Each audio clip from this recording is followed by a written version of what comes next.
Hey guys, are you ready to learn how to tame a dragon? Cause I'm ready to show ya.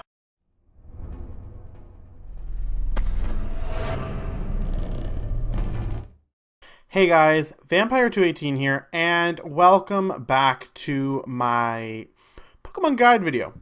Now, before anything else, the winners of the Alola Marowak giveaway are up above. They are Honier and Logical Rhythm. I will send you a comment then whenever this comes out, around whenever this comes out, letting you know you won. The same deal goes for this video. This is a guide and a giveaway, so before I even get into anything, all you guys need to do to enter is to leave a comment in the comment section down below.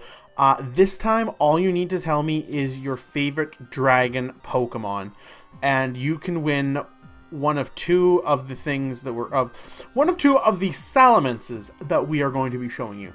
Now, Salamence and I have a pretty interesting relationship. Now, Salamence is one of my favorite carries, and I say carries. It's a Pokemon that I used in Generation 6 Ubers to get quite like I was in the top 200 for quite a while. And I used Mega Salamence. Now, VGC as well as Ubers, Mega Salamence is quite the Pokemon, and I'm going to show you that. That is also what we're going to be giving away. We will discuss normal Salamence as well, and we will discuss that first, and then go to Mega. So obviously most draft leagues have Mega Salamence banned. However, Salamence is a very solid Pokemon outside of that. Now, Salamence, being a flying dragon type, means that it is immune to ground types. It has a ×4 resist to grass. It normally resists bug, fighting, fire, and water.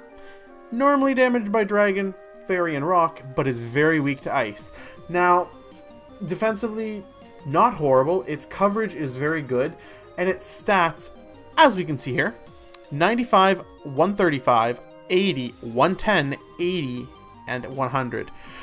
Not horrible. Very reasonable, very usable. This thing has quite a good amount of bulk, quite a good amount of defenses, quite a good amount of speed. Like, there's no bad stat on this thing. That being said, let's look at its abilities. We have Intimidate or Moxie. Both very viable.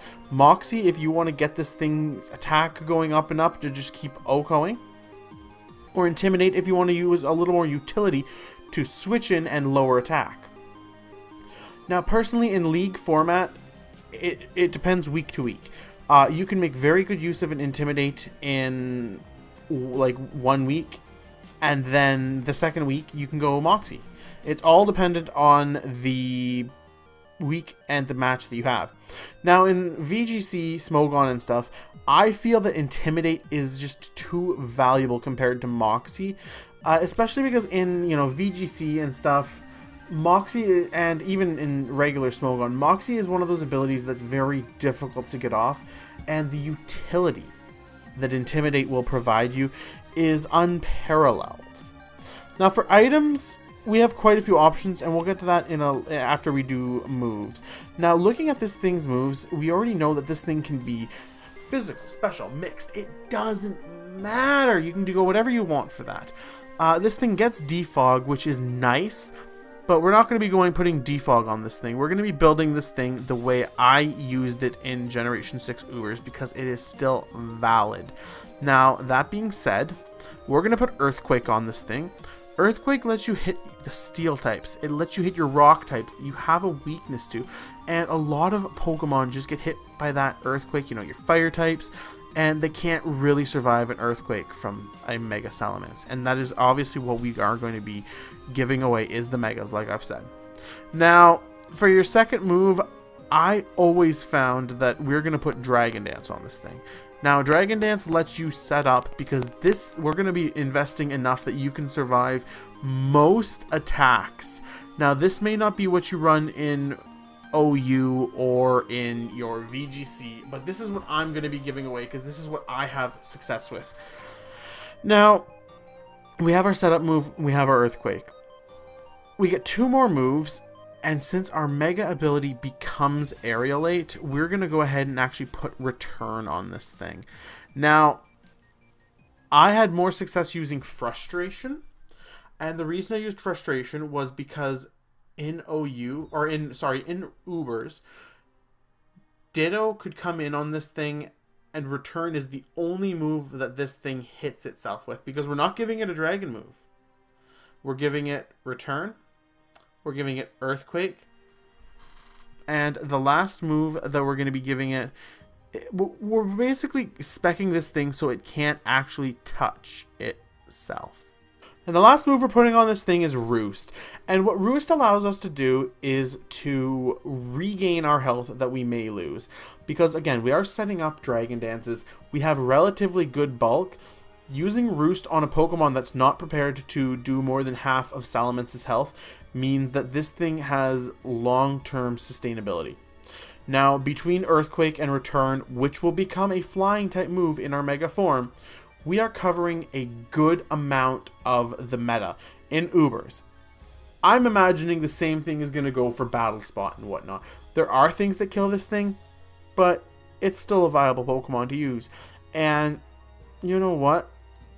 Even if you're not running the Mega, if you're going VGC, you can just take that Mega Stone off and give it a different item. There are very many items that you can run on a Mega Salamence, or even a regular Salamence that goes into VGC. It's essentially your Intimidator. And right now, we're already seeing a lot of Pokemon in VGC that are filling this role. And I still feel that, you know, Salamence just, it does the job. So we are going to put Salamence on this thing. And there's our Pokemon. Now, I want to look at its Mega Stats for you guys, which are actually 95, 145, 130, 120, 90, and 120. Meaning that this thing gets a pretty big boost just across the board and everything except for Special Defense, which only gets a 10 boost, but still very strong. Now, we're going to spec this thing, and we are just going to spec it right there as a fast physical sweeper, because that is what we are.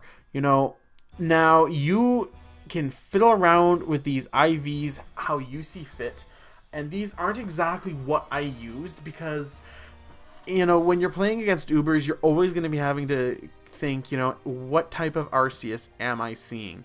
And we're not really seeing that with Silvally taking that back step to Arceus. So Mega Salamence has a different role in League play than it does in Showdown or Smogon or VGC. Now, League play, you're using it to fill out your Fairy Dragon Steel Core, but you're also using it as a mixed support. And that's what's really interesting, is that in VGC, chances are you're not using this thing as a support. And when I say support, I mean, we're going to look at his moves again, because it gets Defog. It also gets Tailwind. It also gets Wish. So, like I said, Roar, you know, it gets support moves, which is really interesting for League play, because you have that option. Are you going to do it every week? Absolutely not. But getting up a Tailwind, getting off a Defog, it's invaluable. Whereas in VGC, in Smogon, in these more competitive formats, it's not what you want to be doing. So I'm going to be giving away the one for the competitive formats, like I said. I'm really excited to see someone use Salamence in League play, because Salamence is actually one of those Pokemon that gets overlooked quite a bit. So I'm really excited to see, you know, will it get drafted in the IDL? Will it get drafted in an upcoming league that I'm in? I don't know. ICL? Maybe. IDL? Maybe. I don't know. I just want to see this thing get the love that it deserves. You know, so many people sleep on this thing because it has a ×4 weakness to ice. But this thing, like I've said, was one of my all-stars for Ubers in Generation 6. I've been Vampire218. Again, if you want a chance to win this Mega Salamence, make sure to leave a comment in the comment section down below letting me know your favorite dragon. And I will see you guys next time. Bye!